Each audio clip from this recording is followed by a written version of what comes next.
계속되는 복음의 진수를 우리에게 허락해 주는 로마서 8장, 오늘은 26절에서 30절까지의 말씀을 함께 읽도록 하겠습니다. 로마서 8장 26절입니다. 이와 같이 성령도 우리의 연약함을 도우시나니 우리는 마땅히 기도할 바를 알지 못하나 오직 성령이 말할 수 없는 탄식으로 우리를 위하여 친히 간구하시느니라.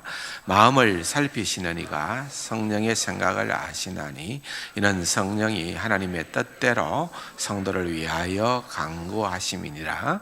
우리가 알거니와 하나님을 사랑하는 자 곧 그의 뜻대로 부르심을 입은 자들에게는 모든 것이 합력하여 선을 이루느니라. 하나님이 미리 아신 자들을 또한 그 아들의 형상을 본받게 하기 위하여 미리 정하셨으니 이는 그로 많은 형제 중에서 맏아들이 되게 하려 하심이니라. 또 미리 정하신 그들을 또한 부르시고 부르신 그들을 또한 어렵다 하시고 의롭다 하신 그들을 또한 영화롭게 하셨느니라. 아멘. 감사합니다. 로마서 8장은 굉장히 중요한 장이고 또 의미 있는 장이고, 여러분들이 깊이 묵상하면 묵상할수록 그 맛을 더 느낄 수 있는 그런 복음의 장이다, 그렇게 여러분들이 이해를 하고 있을 겁니다. 맞습니다. 특별히 이제 성령장이다, 그렇게 별명이 있는 것처럼 복음은 성령님과 항상 더불어 빛을 발합니다. 성령님이 아니면 우리는 아무것도 아닌 그런 존재라는 것을 알아야 되고, 그러나 또 성령께서 우리에게 함께 하심으로 말미암아 우리의 신분이 어떤 자임을 깨닫게 해주면 그 자각이 우리를 지배하게 될 때에 여러분, 이 세상의 그 어떤 것과도 비교할 수 없는, 아무리 좋은 것도 이것과 비교할 수 없고 아무리 나쁜 일들도 여러분 이것을 훼손할 수 없는 그런 복음의 기쁨을 하나님의 백성으로, 하나님의 자녀로 누리게 되는 그 은혜가 바로 여기에 있는 것입니다. 그래서 우리가 지난 주일날 특별히 이제 양자됨, 우리가 더 이상 정의 영을 받은 자가 아니고 더 이상 이 세상과 또는 사탄과 또한 우리 육신의 정욕의 정어로 지배받는 그런 자들이 아니라 이제는 우리의 신분이 완전히 변화해졌다. 우리가 그리스도인이 되었다라고 할 때는 우리가 양자가 되었다. 누구의? 하나님의 양자가 되었다. 하나님의 절대적 은혜의 자녀가 되었다. 이 은혜가 얼마나 크고 놀라운 것인가에 대하여서 좀 깊이 있게 나누다 보니까 또 우리가 놓친 부분들도 시간 관계상 있었어요. 한 번 더 좀 정리를 하고 넘어갑시다. 18절에서부터 특별히 이제 사도 바울이 그럼에도 불구하고 우리의 신분이 그렇다고 하면은 우리가 이 세상을 살아갈 때에 그렇게 주눅드는 삶을 살아서는 안 된다는 거예요. 로마의 박해와 인생의 문제의 어려움, 이런 것들이 정말 거친 파도처럼 우리에게 급습을 하지요. 그리고 때로는 그 파도가 너무 커서 우리가 거기에 함몰되어서 더 이상 갈 길을 놓쳤다고 그렇게 인생의 방황을 하는 신음소리를 내게 된다 하더라도, 우리가 그런 상황 가운데에서도 우리가 놓치지 말아야 될 그런 근간이 있는데, 18절에 보니까 생각하건대 현재의 고난은 현재의 고난은 장차 우리에게 나타날 영광과 비교할 수가 없다. 그렇게 말씀을 하고 있습니다. 고린도후서 4장 17절에도 보면은 우리의 잠시 받는 환난에 경한 것이 지극히 크고 영원한 영광에 중한 것을 우리에게 이루게 함이니 그랬습니다. 그러니까 고난 당한 것도 내게 유익이라고 그렇게 시편의 기자는 고백을 했고, 사도 바울도 이런 비밀들을 우리에게 소개를 하는 것입니다. 사도 바울이 얼마나 큰 어려움을 경험을 했는지는 우리는 성경의 많은 기록들을 통하여서 알고 있습니다. 그럼에도 불구하고 사도 바울은 내가 당하는 고난은 일시적인 고난이고 내가 이 땅에서 당하는 고난은 내가 장차 누릴 그러한 영광과 비교할 때에는 그것은 너무나도 작은 것이다. 가벼운 것이다. 다시 말하면은 주눅 들지 말아라는 거예요. 의기소침하지 말아라는 거예요. 생을 포기하지 말아라는 거예요. 낙심하지 말아라는 거예요. 우리가 얼마나 이 구원받은 하나님의 자녀로서 영광의 자리에 이를 건지는 상상할 수 없을 정도다. 예? 우리가 이 땅에서 보이는 것, 그것은 우리가 경험하는 것이고 우리가 알 수 있는 것이지만은 그런 것이 아니라 우리는 보이지 않는 것, 상상 초월할 그런 놀라운 영광을 장차 누리게 될 것이다. 하나님의 백성된 자들은 오늘 이 자리에서 어떤 형편에서든지 여러분들이 내가 하나님의 자녀라는 그러한 확신을 분명히 가질 때에는 우리에게 하나님께서 예외 없이 허락하실 그 영광이 얼마나 크고 놀라운가를 알게 될 때에 우리는 이 땅의 삶을 자신 있게 살아갈 수가 있고 하나님의 뜻대로 살아갈 수가 있고 퇴보하는 인생이 아니라 담대하게 전진하고 달려갈 수 있는 그러한 인생이 되어진다는 것입니다. 고난은 우리에게 있어서 필연적이라는 거예요. 이 땅에서 우리가 고난을 면하기는 어렵습니다. 왜냐하면은 우리 주님도 이 땅에서 고난 당하셨기 때문에 우리가 그리스도인으로 주님의 뒤를 따라가는 그러한 백성이라고 한다면은 고난은 예외적이지 않다는 것입니다. 문제는 우리의 태도에 달려 있는 것입니다. 고난 당할지언정 나는 하나님의 자녀다. 그러한 믿음의 확신들을 가지고 나아가야 된다는 것입니다. 피조물이 고대하는 바도 장차 하나님의 아들들이 나타나는 것이니 지금 우리가 하나님의 아들로 이 땅 위에 삶을 살아가고 있습니다. 그러나 장차 나타날 하나님의 아들과는 분명히 차이가 있는 거예요. 지금 우리는 유약하고 쓰러지고 또한 쇠퇴해져가는 육의 몸을 가지고 있지만은 장차 우리가 지니게 될 그 몸은 우리 주 예수 그리스도께서 부활하심으로 보여주신 영적인 또한 신령한 몸을 하나님께서 최후의 날에 우리에게도 영화롭게 허락하시겠다는 것입니다. 그때 보여지는 그 영광의 하나님의 자녀, 하나님의 아들들의 그 영광의 모습은 피조물이 고대하는 바다.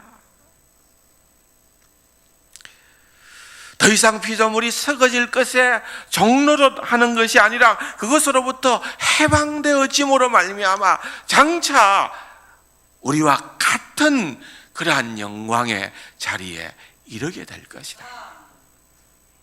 인간이 범죄하고 타락함으로 말미암아 땅도 저주를 받았고 이 땅의 모든 피조물도 탄식하고 신음하고 허무한데 굴복하게 됐다는 거예요. 허무라고 하는 이 말은 원래 목표에 도달하지 못한 상태로 혼돈과 좌절과 부패와 죽음의 상태를 의미하는 거예요. 그러다 보니까 이 세상 피조물들이 지금 우리가 들을 수는 없으나 늘 탄식 소리밖에는 없다는 것입니다. 그러므로 피조물의 고대하는 바는 기다린다는 거예요. 어떻게 기다리냐? 목을 쫙 빼고 기다린다는 거예요. 제가 일주일간 출타했다가 집에 돌아오면은 제 아내가 어떻게 기다릴까요? 목을 쫙 빼고 기다려주면 좋은데 요즘은 그렇지는 않습니다. 누가 정말 보고 싶을 때, 만나고 싶을 때 우리가 그 목을 빼고 기다린다 그러죠. 목을 빼고 학수고대한다 그러죠. 그렇게 고대하는 피조물이 그렇게 고대하는 바는 하나님의 아들들이 나타나는 것입니다. 왜? 그때 되면은 그 영광의 피조물도 동일하게 동참하도록 하나님께서 은혜를 베풀어 주신다는 거예요. 요한계시록에서 말하는 새하늘과 새 땅이 바로 이것을 의미하는 거예요.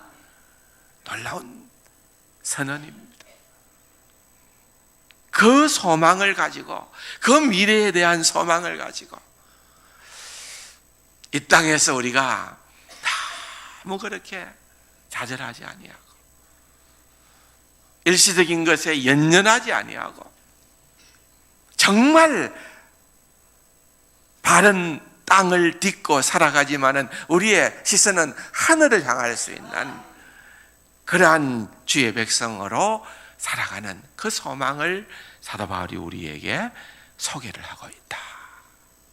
로마서 8장에 28절에서 25절의 말씀이 바로 그런 소개의 말씀이다 하는 것을 우리에게 가르쳐주고 있는 것입니다. 그래서 이 소망, 이 미래에 대한 소망을 토대로 우리는 이 하루도 살아가는 것입니다. 소망 가운데에 감사함으로 기쁨으로 살아갑니다. 그런데 우리에게 주님께서 주시는 놀라운 확신들을 소개하고 있습니다. 26절과 27절 또 28절에서 30절에 소개되는 것입니다. 26절과 27절에는 보면은 우리가 모르는 가운데 도움을 받는 것이고요, 28절 이하에는 우리가 알고 도움을 받는 것과 관계가 있습니다. 26절 보십시오. 이와 같이 성령도 우리의 연약함을 도우시나니, 오직 성령이 말할 수 없는 탄식으로 우리를 위하여 간구하시느니라. 우리가 정말 기도할 말이 없을 때에 너무 어떠한 소망에 비춰 보이지 아니하고 정말 끝없는 캄캄함의 터널 가운데에 들어가서 힘이 든다고 그렇게 탄식할 때에도 여러분, 우리를 그냥 버려두지 아니하시고 우리를 도와주시는 분이 계신다. 성령 하나님이 계신다. 말할 수 없는 탄식으로 우리를 위하여 성령님께서 도와주시고 우리를 위하여 친히 간구하신다. 그렇게 약속하고 있습니다.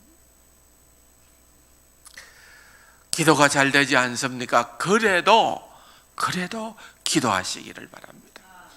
기도할 말이 생각나지 않습니까? 그래도 기도하시기를 바랍니다.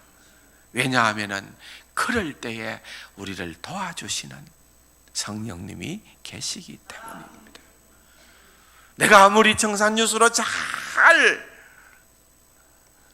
선포하는 기도를 한다 하더라도 여러분, 우리의 그 어떤 기도보다도 우리 속에서 성령님이 하시는, 우리를 위하여 친히 간구하시는 그 기도가 더 효력적일 줄로 믿습니다. 당연하지 않겠어요? 성령님이 우리를 위해서 기도하신다. 뿐만 아니라 우리의 모든 삶의 상황 가운데 절대 주권을 가지신 하나님이 하시는 일을 28절 이하에서 우리에게 소개를 합니다. 너무 놀라운 비밀을 소개합니다. 그 일이 바로 구원의 완성에 대한, 구원의 모든 파노라마를 우리에게 그림처럼 아주 짧지만은, 불과 몇 구절에 해당되어지만은 우리가 그 의미를 다 깨달을 수 없을 만큼 놀라운 영적인 신비로 채워놓은 말씀이 바로 28절부터 30절까지 등장하는 말씀입니다. 그래서 오늘 이 시간에 이 두 가지를 좀 저희들이 나누려고 하는 것입니다. 첫 번째는 성령님이 우리를 위하여 기도하신다는 것입니다.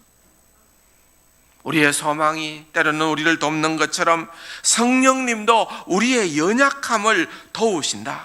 우리의 기도를 도우신다. 우리가 마땅히 기도할 바를 알지 못하지만은 그러한 때라도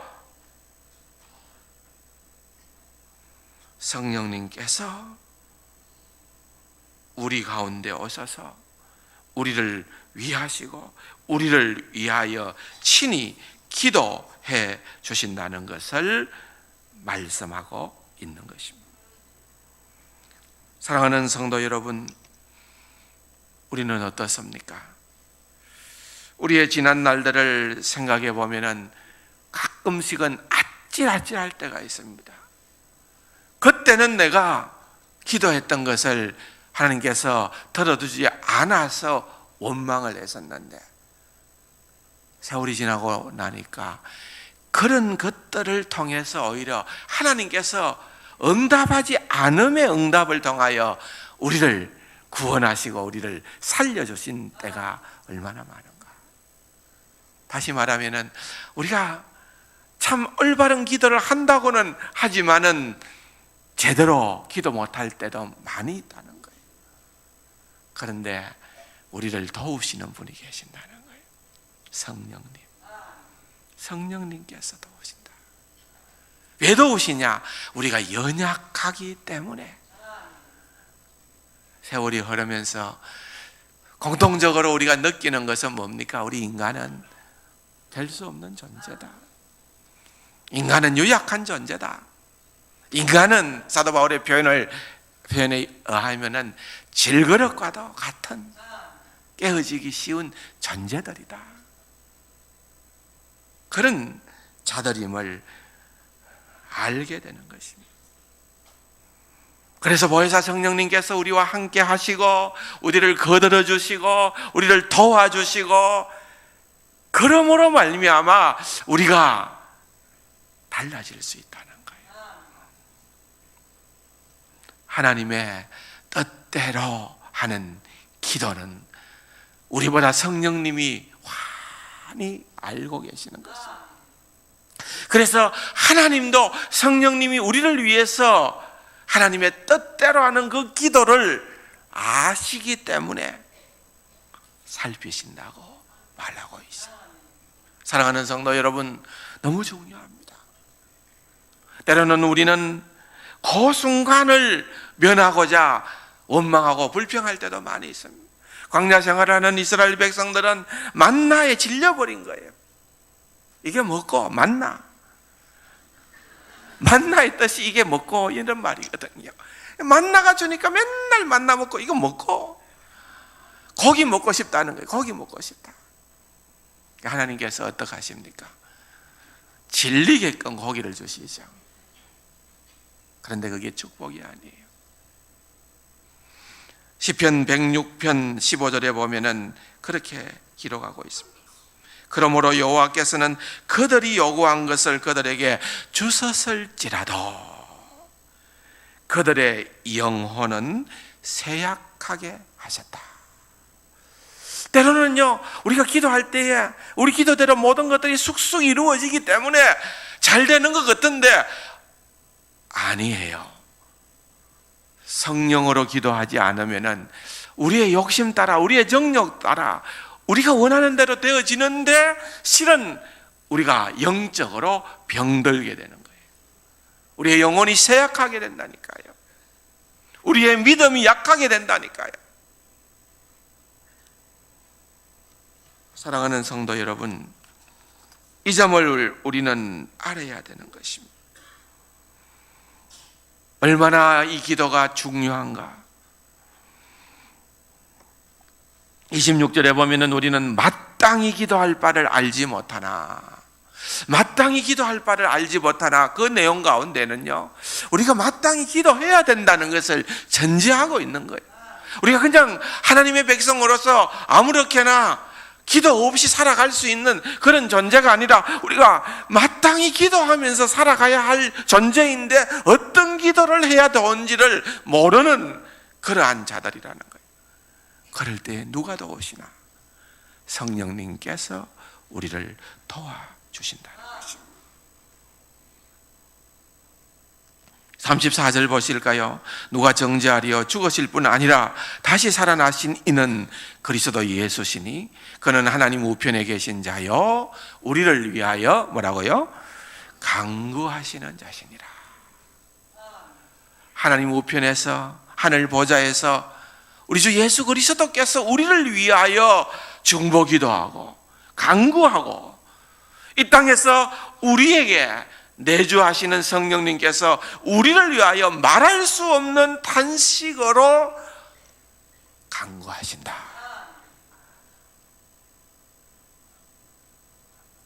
아멘이세요? 나는 한 번도 탄식 소리를 못 들었는데 여러분, 그 소리가 들려질까요? 피조물이 탄식한다 했잖아요. 피조물의 탄식 소리가 우리 귀에 들려지지 않는 것처럼 성령님의 탄식 소리도 얼마든지 우리 귀에는 들리지 않습니다. 그럼에도 불구하고 성경은 말하기를 우리 안에 있는 영, 성령님께서 언제나 우리의 기도를 도우시는 분이다. 우리의 연약함을 누구보다도 아시는 성령님께서 우리를 도우시고 말할 수 없는 그러한 탄식으로 우리를 위하여서 기도하시는 그러한 분이시다. 그렇기 때문에 여러분, 우리는 이렇게 담대할 고백을 선포할 수가 있는 것입니다. 28절 다 같이 한번 읽어볼까요? 우리가 알거니와 하나님을 사랑하는 자, 그의 뜻대로 부르심을 입은 자들에게는 모든 것이 합력하여 선을 이루느니라. 굉장히 좋아하는 기절이죠. 우리가 정말 늘 묵상하고 붙드는 그런 말씀이에요. 근데 결국은 이게 뭐예요? 하나님을 사랑하는 자, 그의 뜻대로 부르심을 입은 자, 같은 의미입니다마는 성령의 사람이라는 것을 의미하고 그리스도인이라는 걸 의미하는 거예요. 여러분, 모든 것이라는 것은, 이 모든 것은요, 우리가 이 세상에서 경험하는 모든 것을 의미하는 거예요. 말 그대로 모든 것입니다. 좋은 일일 수도 있고 좋지 않은 일일 수도 있고 기쁜 일일 수도 있고 슬픈 일일 수도 있고 원하는 일일 수도 있고 원치 않은 일일 수도 있고 모든 것이 합력하여 선을 이룬다는 것입니다. 그런데 아무나 얘기가 아니에요. 세상 사람들은 관계가 없어요. 전제 조건이 있어요. 하나님을 사랑하는 자, 하나님을 사랑하는 자, 그 뜻대로 부르심을 받은 자에게는 모든 것이 합력하여 선을 이룬다는 겁니다. 따지고 보면 우리가 이 말씀 때문에 얼마나 용기와 힘을 얻습니까? 좋은 일이 있을 때 세상 사람들은 자기가 잘나서 좋은 일들이 일어났다고 생각을 하고 자기 과시를 합니다. 근데 우리는 좋은 일이 일어나면은 할렐루야, 모든 것이 다 하나님의 은혜입니다. 내가 실력이 있어서, 내가 노력해서, 내가 잘나서 된 것이 아니라 모든 것이 다 하나님의 은혜입니다. 고백하는 자들이 되어질 수가 있습니다. 좋지 못한 일들이 일어났을 때도 우리는 견딜 수 있는 힘이 생깁니다. 왜 그렇습니까? 모든 것에 들어가기 때문에 그렇습니다. 이 모든 건 내가 예상하지 못했던 이 어려움, 이 환난, 이 좋지 않은 일들이 일어났지만은 모든 것이 합력하여 선을 이룬다고 주님 말씀하셨으니까 내 이 믿음을 갖겠습니다. 그러니까 여러분, 우왕좌왕하지 않을 수 있습니다. 쩔쩔매지 않을 수가 있습니다. 좌절하거나 낭패하거나 포기하지 않을 수가 있습니다. 왜냐하면 그런 두려움을 이길 수 있는 말씀의 능력이 우리에게 있기 때문에 그렇습니다. 이 말씀을 붙들고 우리는 선포할 수 있는 것입니다. 두려움을 몰아낼 수가 있는 것입니다. 이 믿음을 활용하시기를 바랍니다. 우리를 평안하게, 어떤 어려운 가운데에서도 정말 우리를 평안하게 인도해 주시는 그 은혜가 우리에게 있다는 거예요. 그래서 존 뉴턴이라고 하는 사람은 다음과 같이 결론을 내립니다. 그분이 허락하시는 것은, 하나님이 허락하시는 것은 무엇이든 우리에게 필요한 것이고, 그분이 만류하시는 것은 어떤 것도 불필요한 것이다. 그래서 여러분들의 기도가 응답되지 않으면은, 여러분 원대로 되지 아니하면은 하나님이 만류하셨다 생각하시고, 하나님께서 만류하시는 이유는 우리에게 지금은 내가 필요하다고 생각하지만은 그것이 우리에게 불필요하기 때문에.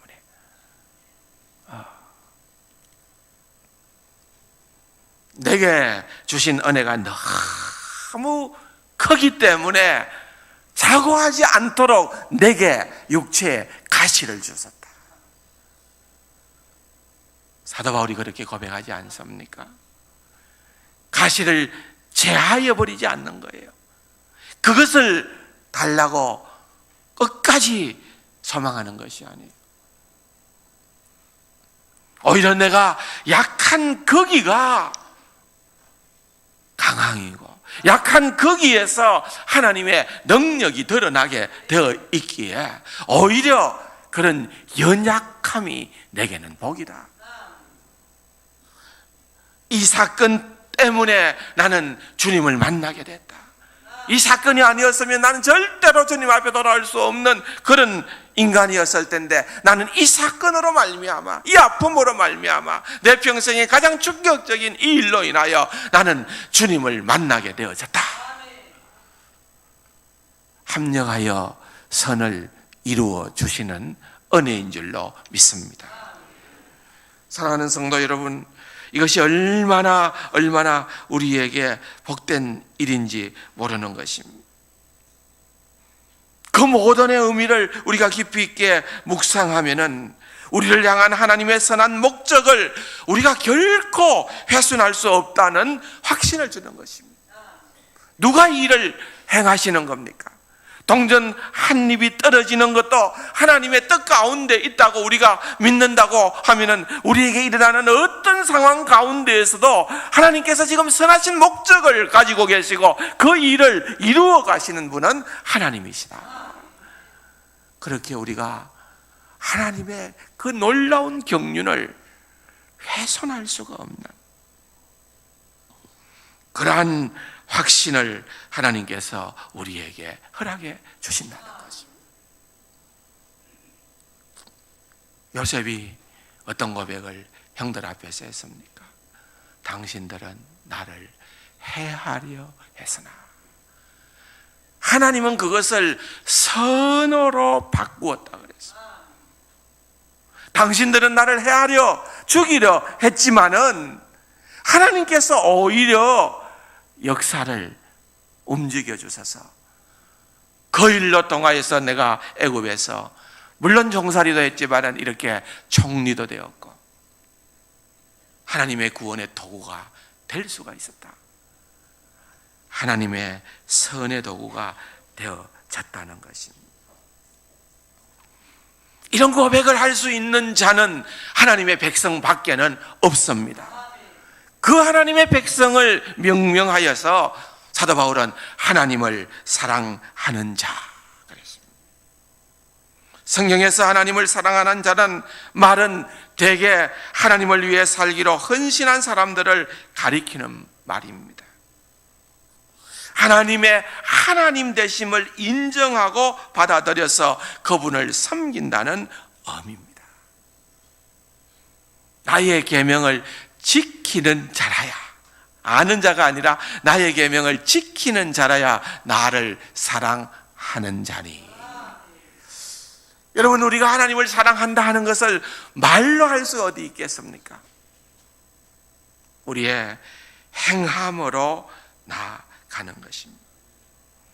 분명한 의도가 있어서 사도 바울이 여기에 하나님을 믿는 자라는 표현보다는 하나님을 사랑하는 자, 하나님을 사랑함으로 뭔가 하나님을 기쁘시게 하기 위하여 헌신하는 자, 행동으로 옮기는 그와 같은 자를 의미하는 것입니다. 사랑하는 성도 여러분, 하나님을 진정으로 사랑하십니까? 하나님이 하나님이시기 때문에 사랑하십니까? 그렇지 않으면 하나님으로부터 받은 것이 너무 좋아서 그 받은 것 때문에 하나님을 사랑하고 계십니까? 하나님을 하나님으로 사랑하시기를 바랍니다. 그런 사람은 하나님의 뜻대로 부르심을 받은 자라 그랬습니다. 그 뜻대로 부르심을 받았다, 그냥 단순한 초청을 의미하는 것이 아니라 이제 하나님의 백성이 되고 하나님과의 인격적인 관계를 맺고 하나님의 뜻을 깨달아 알게 될 때에 그 뜻대로 순종하며 살아갈 수 있도록 부르심을 받은 자를 의미하는 말입니다. 세상 사람들은 결코 이 진리를 깨달을 수가 없습니다. 성공하고 잘나면은 하나님께 영광을 돌릴 수가 없습니다. 내가 잘났기 때문에 잘된 거예요. 그러면 결국은 그 잘남을 계속해서 뽐냅니다. 자랑합니다. 하나님께서 가장 싫어하는 그러한 교만의 자리에 나가게 됩니다. 그래서 하나님께서 인간에게 내리신 가장 무서운 저주 가운데 하나는 그 정욕대로 내버려 두자 그랬습니다. 자기가 하고 싶은 대로 행하는 것입니다. 그래서 그것을 이룰 수도 있습니다. 누릴 수도 있습니다. 또 그렇지 못한 악한 환경에 처하게 되면은 투덜거립니다. 다른 사람들을 시기하고 질투하고 엄해합니다. 온갖 불의를 행합니다. 세상 사람들은 그게 다예요. 그게 다. 그들은 결국 하나님께서 모든 것이 합력하여 선을 이루어 주시는 그 비밀을 누리거나 맛보지 못하게 된다는 것입니다. 똑같은 태양빛 아래서 밀랍은 녹고 진흙은 굳는다는 말이 있습니다. 우리에게 행해지는 그 어떠한 일들을 통하여서 세상 사람들은 결코 하나님을 경험할 수가 없어요. 그러나 하나님을 사랑하는 자, 그 뜻대로 부르심을 입은 자들은 모든 것이 합력하여 선을 이루어 주시는 그 은혜를 누리게 되어진다는 것입니다. 사랑하는 성도 여러분, 이것이 얼마나 크고 놀라운 일인가. 그런데 여기에서 우리가 특별히 주목해야 될 것은 선이라는 단어입니다. 뭐라고요? 선이라는 단어예요. 합력하여 선을 이룬다, 합력하여 좋게 된다, 합력하여 만사 형통케 된다, 합력하여 내가 이제는 룰루랄라 하게 된다. 그게 아니라 이 선이라는 것은 정말 큰 뜻을 품고 있는 말입니다. 그것은 그 다음 귀절을 통하여서 확인될 수가 있습니다. 여러분 29절을 읽어볼까요? 시작. 하나님이 미리 아신 자들을 또한 그 아들의 형상을 본받게 하기 위하여 미리 정하셨으니 이는 그로 많은 형제 중에 맏아들이 되게 하려 하심이라. 합력하여 선을 이루는데, 왜냐하면은 그런 일들을 통하여서 우리가 하나님의 아들의 형상을 본받는 자가 되고, 맏아들이 되게 한다는 말은 이제 가족이 된다는 거거든요. 우리가 주님과 이제 가족이 되는 그런 놀라운 은혜를 하나님께서 우리에게 주신다는 말이에요. 그래서 접속사가 우리말에는 빠져 있는데 29절에 접속사가 원문에는 있습니다. 어떤 접속사가 있는가 하면은 왜냐하면 28절 이렇게 선을 이루느니라 29절 시작을 하면서 왜냐하면 30절까지예요. 따라서 여러분 이것은 무엇을 가르쳐 주는가 하면은 사도 바울의 의도는 28절이 독립된 절이 아니라는 말이에요. 28절은 반드시 29절과 30절과 함께 이해되어져야 된다는 말입니다. 그것이 빠져 있어요, 우리 말에는. 왜냐하면 29절 왜냐하면 우리로 하여금 그 아들의 형상을 본받게 하기 위하여. 그래서 합력하게 선을 이룬다는 것은 우리로 하여금 정말 성숙한 하나님의 자녀가 되도록 해주신다는 것입니다. 그렇게 하나님은 그 모든 과정을 통하여 우리를 그렇게 빚어가시는 것입니다. 그러므로 우리는 우리의 인생에 조금도 낭비할 것이 없어요. 모든 그 가운데에서 하나님께서 우리를 아름답게 하나님의 아들의 형상대로 우리를 성숙하게 빚어가시는 그러한 과정 가운데에 내가 있다. 벗대지 마세요. 성령으로 우리는 그냥 순종하고 나가면은 그런 놀라운 은혜를 맛보게 되어진다는 것입니다.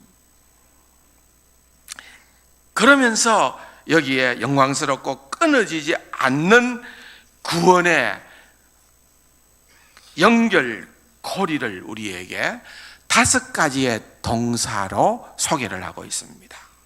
굉장히 중요한 것입니다. 이 부분만 설명을 하면은 마칩니다.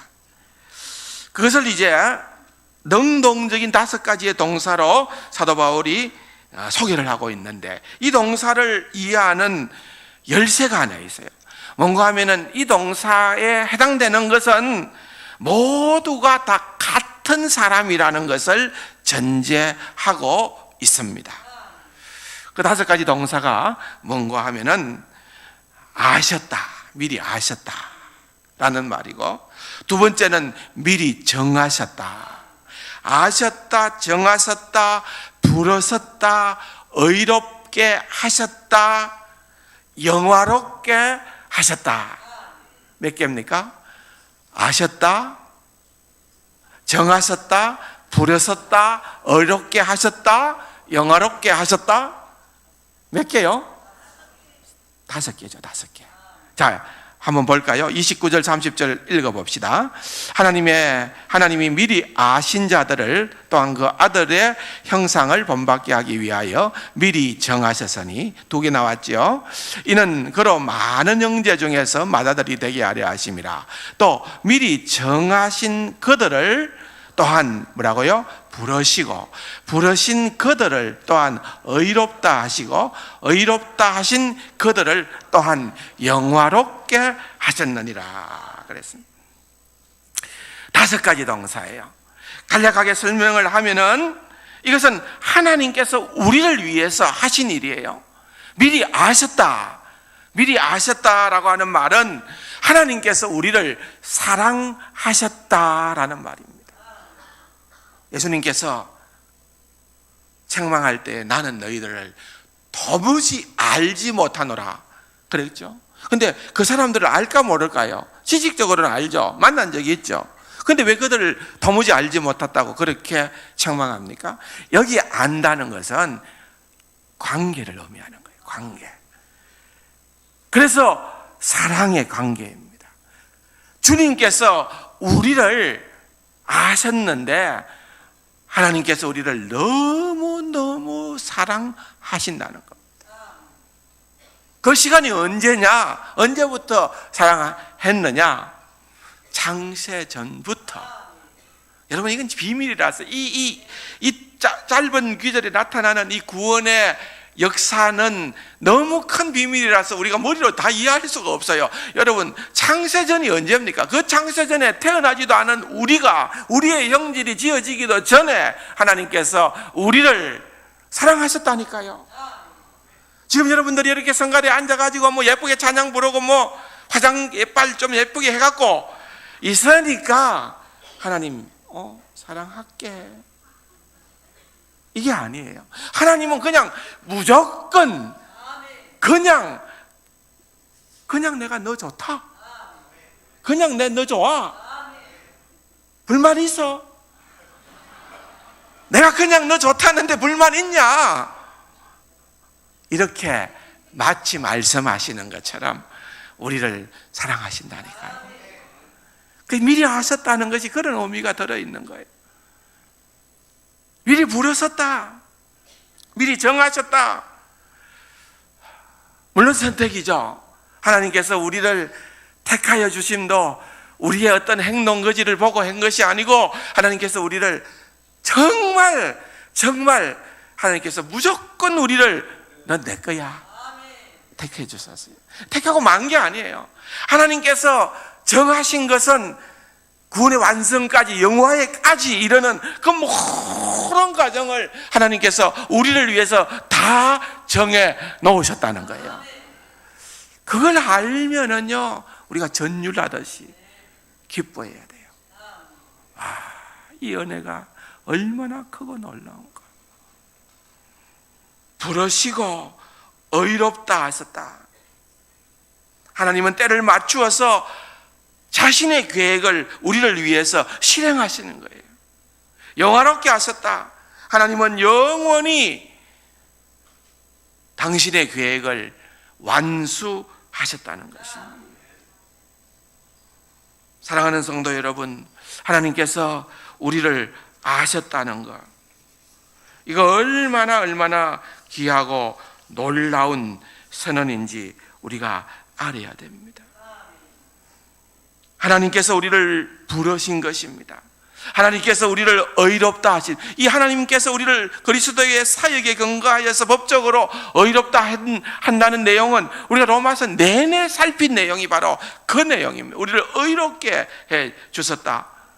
로마서 전체가 우리에게 이것을 말하고 있는 것입니다. 우리의 모든 죄를 제거하고 몸과 영혼을 온전케 해주시는, 영화롭게 하셨다. 그런데 여러분요, 이 5가지 동사가 중요한 것은 전부 다 과거형으로 기록되어 있어요. 과거형으로. 근데 우리말 성경에는 마지막 영화롭게 하셨다, 이것만 과거형으로 기록되어 있는데, 표현을 그렇게 했을 따름이지 원래 다 과거형으로 기록했어요. 성경의 용법 가운데에 정말 확실한 것을 표현하는 용법 가운데 하나가 과거형으로 묘사하는 거예요. 왜? 마치 과거에 일어났던 사건처럼 이거는 분명하다는 거예요.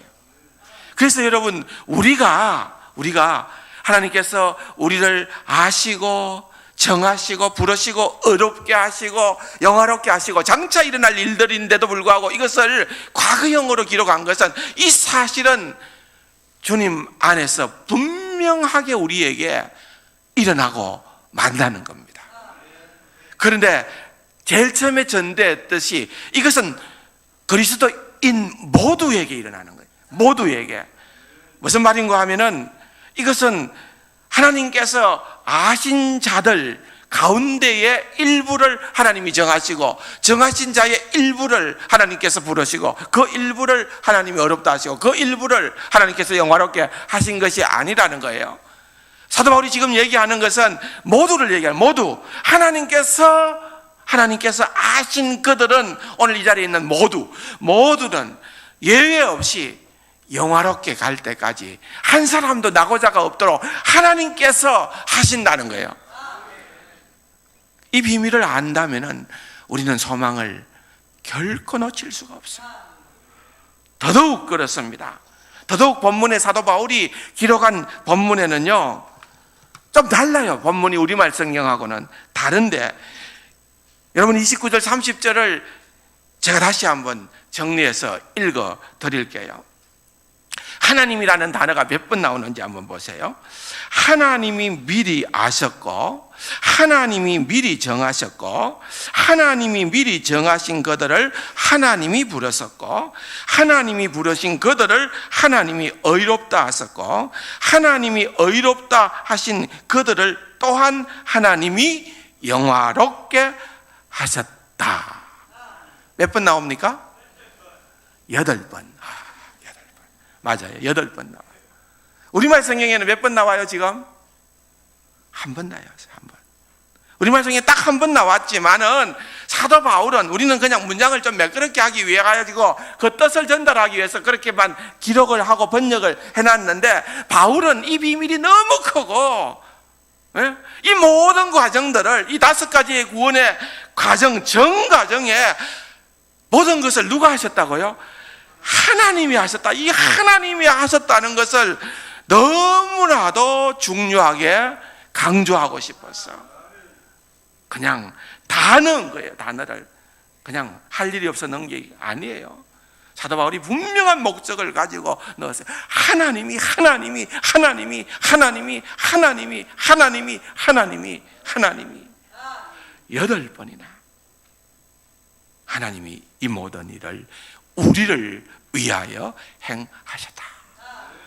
그래서 구원이 이렇게 영화롭게 되리라. 지금은 우리가 초라해 보이지만은, 지금은 우리가 밖에 가운데 아무런 존재감이 없어 보이지만은, 우리가 보통 인물이 아니다. 우리는 하나님의 백성이요 하나님의 자녀다. 하나님께서 그리스도의 반열에까지, 그리스도의 자녀 형제의 반열에까지 우리를 높이시사 영화롭게 하시고, 우리 주 예수 그리스도에게 높은 이름을 주었던 것처럼 우리에게도 동일한 그러한 영광을 허락하신다. 이것이 바로 사도 바울이 역설하고 있는 오늘 본문의 내용입니다.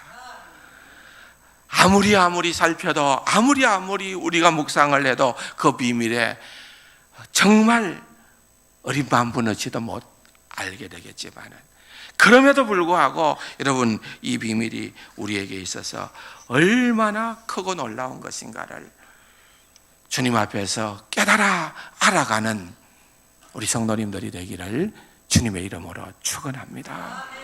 구원의 큰 은혜로 감격하며 살아가는 귀하고 복된 우리 세간 가족들이 되기를 다시 한번 주님의 이름으로 축원합니다.